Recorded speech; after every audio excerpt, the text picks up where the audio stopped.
आप सब लोग। उम्मीद है सभी लोग खैर खैरियत से होंगे। तो चलते हैं अपने नावल की अगली किस्त की जानिब। पता नहीं सर कब तक आएंगे, मुझे समझ नहीं आ रहा इतनी देर क्यों लग रही है। इसे वहाँ बैठे तकरीबन आधा घंटा हो गया था। जैसे जैसे अंधेरा बढ़ रहा था वैसे वैसे हीर का दिल मुट्ठी में आने लगा। सर पता नहीं कहाँ चले गए, इन लोगों का भी कुछ अता पता नहीं जिनके साथ हम मीटिंग करने वाले हैं। वो परेशानी में उठ खड़ी हुई, तभी धड़ की आवाज़ के साथ दरवाज़ा खुला। हाथ में हराम महलूल थामे लड़खड़ाते कदमों के साथ वलीद मलक ने दरवाज़ा खोला।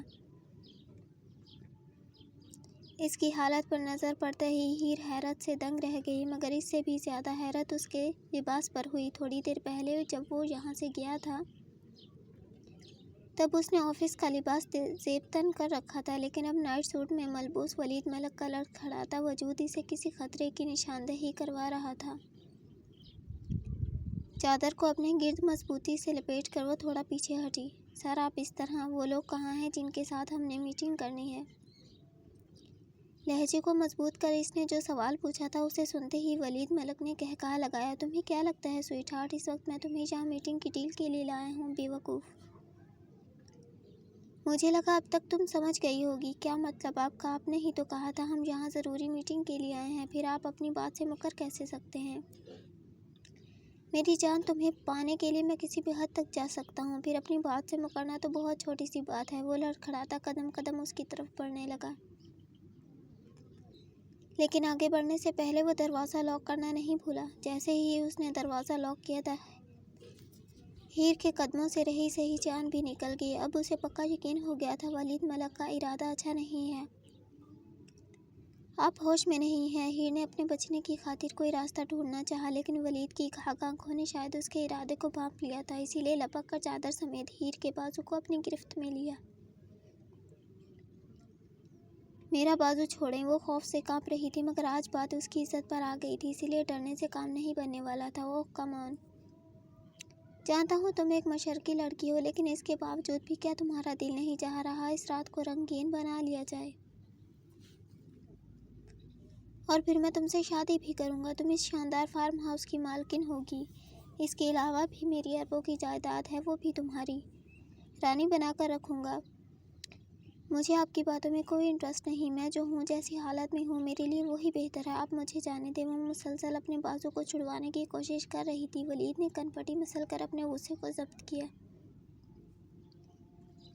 लेकिन इस तन्हाई में भला उसे रोकने वाला कौन था? चुपचाप मेरी बात मान लो लड़कियां। वो हीर को दोनों हाथों से थाम चुका था। खौफ के मारे इसका पूरा वजूद लर्ज़ रहा था, मगर आंखों से शरारे फूट रहे थे।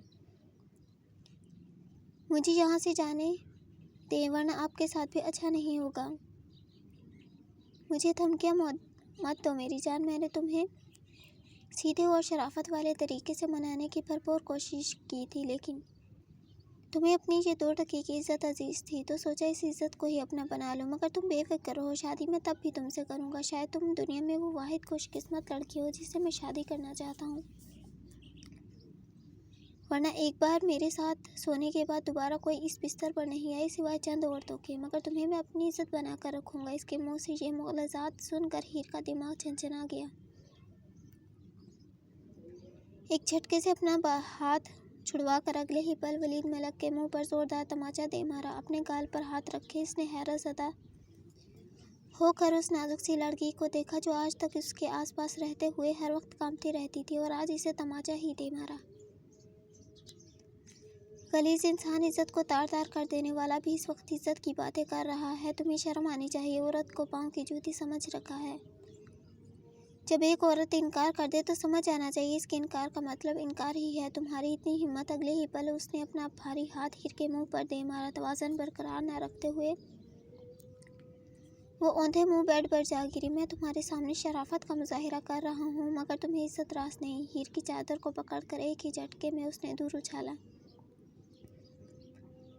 अपने वजूद से चादर उतरते ही इसका ऊपर का सांस ऊपर और नीचे का नीचे ही रह गया। चादर के बिना तो वो कभी अपने ख़ानदान वालों के सामने भी नहीं गई थी। जितनी हिम्मत थोड़ी देर पहले अपने वजूद के अंदर मजतमा की थी, वो सारी चादर के उतरते ही चली गई। इस वक्त अपनी कमज़ोरी और बेबसी पर जी भर के रोना आया। ख़तरनाक इरादे लिए वो इसकी तरफ बढ़ा, मगर बिजली की तेज़ी से हीर वहाँ से निकल कर दौड़ती हुई दरवाजे के पास जाने लगी। वलीद को शायद उसके इस कदम का पहले ही अंदाज़ा था, इसीलिए फुर्ती से उसे पकड़कर दोबारा बेड पर गिराया।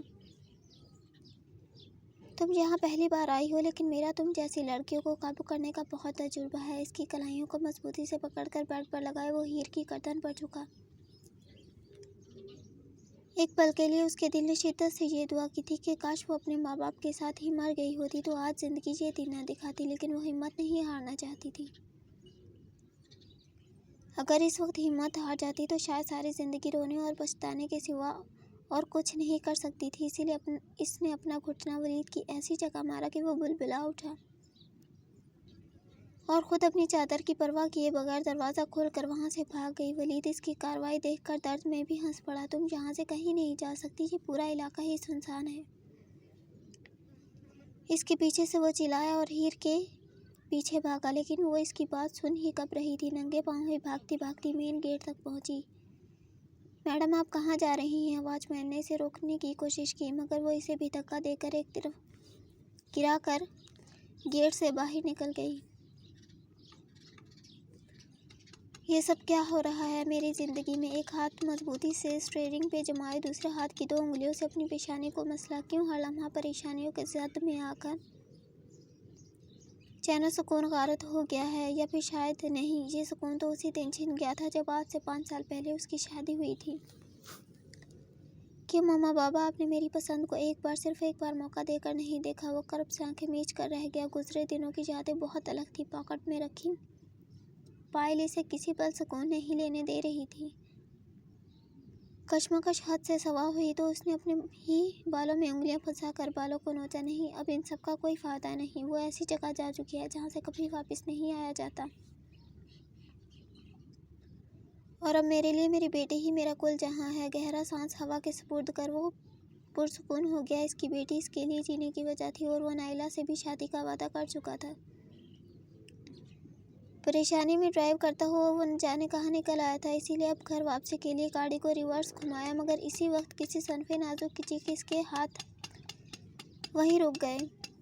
बचाओ, कोई आसपास नज़र तो नहीं आ रहा था, मगर आवाज़ तो यहीं से आई थी। वो गाड़ी रोक के जैसे ही नीचे उतरा, सड़क के दाएं तरफ जो लड़की बाहर निकल कर आई, इसे देखते ही हदाद अपनी जगह साकत रह गया।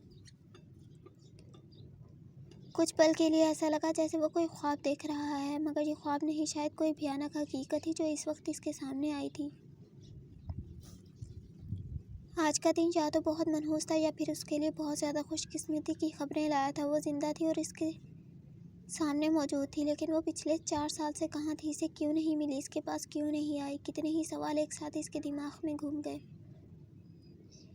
इन सब सवालों से अनजान वो इस वक्त शायद हदाद की तरफ देख ही नहीं रही थी, इसीलिए शायद इधर उधर देखते हुए अपने भागने की खातिर कोई मौजूद रास्ता तलाश कर रही थी। हीर, जैसे ही इसने कदम मुखालिफ सिमत बढ़ाए, हदाद की एक बेचैन पुकार उसे अपनी जगह फ्रीज करने के लिए काफ़ी थी।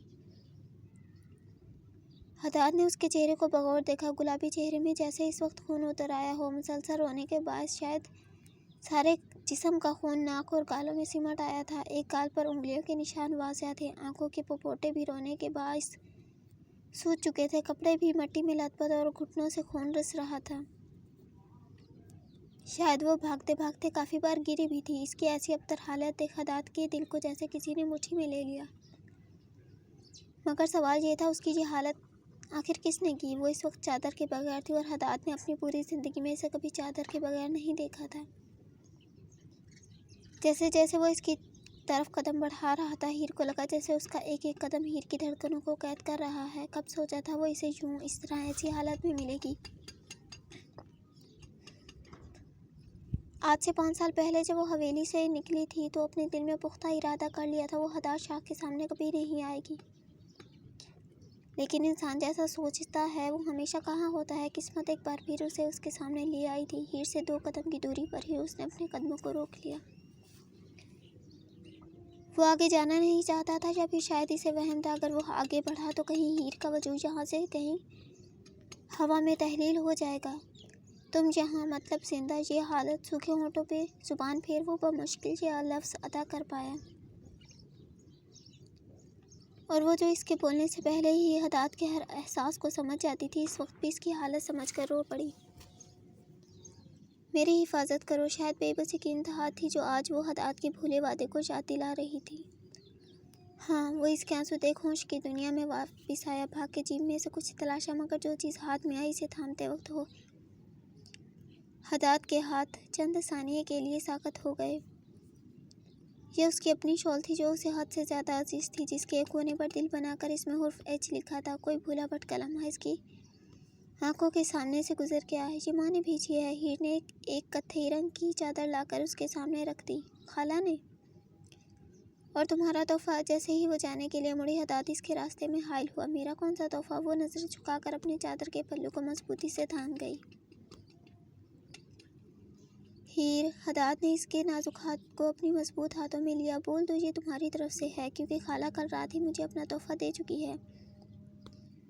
अभी सालगिरह पर एक बंदा दो दो तोहफे दे, ऐसा कोई रिवाज नहीं निकला। वो मुसलसल इसके चेहरे को अपनी नज़रों का अहाते में लिए हीर के एक एक तासुर को एंजॉय कर रहा था। चोरी पकड़े जाने पर उसकी हथेलियों में भी पसीना आ गया, जिसकी नमी हदात अपनी जोड़ी हथेली पर महसूस कर चुका था। नहीं, वो हाँ, याद आया। ये तोहफा पिछले साल माँ ने आपको देना था, वो भूल गई, तो ये तोहफा अब आपके लिए ले आई। मगर ये तोहफा तो एक हफ्ते पहले लाया गया है। लबों में मुस्कुराहट दबाया वो इसके झूठ से महसूस हुआ। एक हफ्ता पहले इस झूठ के भी पकड़े जाने पर उसने बुरी तरह लब कुचले। मुझे नहीं पता। फिर वो भागने लगी, मगर हदात ने इसके हाथ पर गिरफ्त मजबूत कर उसे कहीं भी भागने से बाज रखा। एक हफ्ता पहले तुम ये लेकर आई। इसके एक कोने पर अपने हाथों से हुर्फ एच लिखकर कढ़ाई की। सही कहा। वो थोड़ा इसकी तरफ झुक कर हीर की आंखों में देखने लगा। हाँ, एच से हदाद। अस्पात में सर हिलाकर आखिर वो सच बोल उठी, क्योंकि शायद वो पहले से ही सब कुछ जानता था, इसीलिए झूठ बोलने का फ़ायदा नहीं था। किसने कहा एच से हदाद बनता है? एच से हदाद की हीर भी बनता है। इस कदर खुले इकरार पर हीर ने घबरा कर इधर उधर देखा। कमरे में इन दोनों के सिवा कोई नहीं था, लेकिन फिर भी उसे लगा जैसे सारा ज़माना उसे ही देख रहा हो। मुझे जाना चाहिए। एक झटके में अपना हाथ छुड़वाकर वो दिल की धड़कनों को संभाले वहाँ से भाग गई। यादों के झरोके से बाहर निकल वो हीर की तरफ बढ़ा। चादर खोलकर जब हीर के शानों के गिर्द फैलाई, तो कुछ वक्त के लिए वो भी अपना रोना भूलकर हैरत ज़दा सी हदात की तरफ देखने लगी। मगर बीते जख्म याद आते ही आंखों में मिर्चियाँ और चेहरे पर कर भी कर फैल गया। दूर झाड़ियों में खड़े वलीद मलक ने जैसे ही हदात को देखा, तो वहीं से उल्टे पांव वापस चला गया। आज सिर्फ इसकी वजह से हीर हाथों से निकल गई। इस हदात का कुछ करना पड़ेगा। इसकी वजह से ही मेरे रास्ते रोज़ बरोज़ मुश्किल होते जा रहे हैं। मैं समझ गई हदात को सबसे ज़्यादा प्यार अपनी बेटी से ही है, इसीलिए मुझे उसे ही पटाना होगा। क्या पता अगर वो मेरे साथ जज्बाती बंधन में बंध गई तो हदात जल्द से जल्द मुझसे शादी कर ले। ख्यालों ही ख्यालों में वह हीरा को पूरी तरह अपनी ममता की मोहब्बत में पागल बनाकर हदात के साथ शादी हाल में मौजूद थी। होंठों पे दिल जमी से लिपस्टिक लगाते हाथ इस कदर सुहाने ख्वाब पर थम से गए, लेकिन शायद ख्यालों को भी उसके और हदात का साथ कबूल नहीं था, इसीलिए फ़ोन की मुसलसल बजती बैल ने इसका दिमाग ख़राब कर दिया। अब इसको क्या मुसीबत है? स्क्रीन पर जगमगाते असजद के नंबर को इसने खा जाने वाली नज़रों से देखा। कॉल पिक करते ही हर लिहाज बालाए ताक रख वो इस पर चढ़ दौड़ी। क्या मुसीबत है तुम्हें? कुछ देर सोचने भी नहीं देती इसके खा जाने वाले अंदाज पर वो हंस पड़ा। इतनी गुस्सा क्यों हो रही हो? मैं जानता हूँ कुछ फजूल ही सोच रही होगी। अच्छा, तुम्हें लगता है मैं फजूल हूँ और फजूल ही सोचती हूँ? वो तड़क कर बोली। मैंने तुम्हें फजूल नहीं बोला, तुम्हारी सोचों को फजूल बोला है। वो जैसे इसकी हालत से लुत्फ उठा रहा था। हाँ, तुम्हें बहुत अंदाज़ा है मेरी सोच फजूल है। बताओ मैं क्या सोच रही थी? वो अपनी तरफ से उसे चैलेंज कर रही थी, मगर असजद के लिए तो ये कोई बचकाना ही सवाल था, इसीलिए वो खामोश ही रहा। नायला के चेहरे पर फतामंदाना मुस्कुराहट फैल गई। मैं जानती थी तुम्हें कुछ नहीं पता, इसीलिए अगली दफ़ा फजूल अंदाज़े लगाने की ज़रूरत नहीं है। इसमें अंदाज़ा लगाने जैसा कुछ भी नहीं। कोई बेवकूफ़ भी बता देगा तुम इस वक्त हदात के बारे में सोच रही हो। इसके अंदरुस्त अंदाजे पर वो कुछ पल के लिए दंग रह गई। हाँ, तो सोच रही थी, मगर इसमें फजूल क्या है? हम दोनों शादी करने वाले हैं, इसके बारे में नहीं सोचूंगी तो क्या तुम्हारे बारे में सोचूंगी? इसने जहाँ तंज किया था असजद बखूबी समझ रहा था। मेरे बारे में सोचती तो कोई कबाहत नहीं थी, लेकिन तुम हदात के बारे में सोचती हो, जो कि सरासर बेवकूफ़ी है। वो इसे दोबारा बेवकूफ़ बोल रहा था। मैं तुम्हारा मुंह तोड़ दूंगी। तुम जहाँ बात कर रहे हो मुझे अच्छी तरह समझ आ रहा है, लेकिन तुम्हारे मन की मुराद कभी पूरी नहीं होगी। वो उसे ना जाने क्या जताना चाहती थी। मेरे मन की मुराद पूरी हो भी सकती है, लेकिन तुम्हारे मन की मुराद मुझे इस बार भी अधूरी ही नजर आ रही। Shut up, just shut up. खबरदार जो अपनी काली जुबान से कुछ भी ओल फोल निकाला, मैं तुम्हारा गला दबा दूंगी। इस बार मेरे मन की मुराद ज़रूर पूरी होगी, लेकिन इस बार मेरे रास्ते में कोई रुकावट नहीं है। मगर फिर भी मुझे तुम्हारी सोच पर अफसोस है। तुम एक ऐसे इंसान के साथ शादी करने के ख्वाब देख रही हो जो तुम्हें न कल पसंद करता था और ना ही आज पसंद करता है। इसने मुझसे शादी का वादा किया है। इस कदर कड़वे सच पर वो तिलमिला उठी। उसने तुमसे शादी का वादा सिर्फ इसलिए किया है क्योंकि तुमने उसके सामने नस काटने का ड्रामा रचाया था। तुम कहना क्या चाहते हो? मैं ड्रामे करती हूँ? मैं सच में उसके बगैर नहीं जी सकती। वो शायद खुद को ही धोखा दे रही थी। ये सच और झूठ का फ़र्क तुम दूसरों को बताया करो। मैं जानता हूँ तुम किस कदर अपनी जान ले सकती हो। तुम मर जाओ अरशद। तुमने मुझे जलील करने के लिए फ़ोन किया है। नहीं, मैं तुम्हें हकीकत का आईना दिखाना चाहता हूँ। मुझे ये आईना नहीं देखना, अपने पास रखो। मगर मेरे ख्वाब सच होते तुम अपनी आंखों से देखोगे। इस बार मेरी राह में कोई रुकावट नहीं है, ना इसकी बीवी और ना ही इसकी महबूबा। मगर तुम तो इससे प्यार ही नहीं करती नाइला। अरशद ने दोबारा उसे तपाया तो वो चीख उठी। मैं इससे बहुत मोहब्बत करती हूँ और इस मोहब्बत का सबूत मैं दे चुकी हूँ। कौन सा सबूत दिया तुमने? अरशद हैरान हुआ। मैंने इसकी पहली बीवी की बेटी को दिल से कबूल किया है। इसे मैं बिल्कुल माँ जैसी मोहब्बत करूँगी। किसी औरत में इतना ज़र्फ नहीं, वो किसी और के बच्चे को अपना बना ले, मगर मैंने बना लिया। इसकी बात पर अरशद का कहकहा बुलंद हुआ। तुम हंस क्यों रहे हो? नाइला ने दांत चबाए। मैंने पहले ही कहा था तुम दूसरों को बेवकूफ़ बना सकती हो, मगर मुझे नहीं। तुम्हें इस लड़की से कोई लगाव नहीं। माँ जैसा प्यार देना तो बहुत दूर की बात, तुम उसे सिर्फ बर्दाश्त करती हो। अरशद की बात पर वो बिल्कुल खामोश हो गई। दफ़ा हो जाओ तुम फजूल इंसान। बिना इसकी कोई बात सुने नाइला ने फ़ोन रख दिया। हदात के पास जाने का सोचकर जो मूड बेहतरीन हुआ था, अरशद की बातों से तबाह हो चुका था। मैं कहीं नहीं जा रही। ये इंसान काली बिल्ली जैसा है। जब इससे बात होती है तब मेरे साथ कुछ बुरा ही होता है। दुपट्टा, सैंडल, झुमके, हेयर क्लिप उतार कर वहीं फेंकते हुए वो आकर बेड पर बैठ गई। जाने का इरादा भी कैंसिल कर दिया था।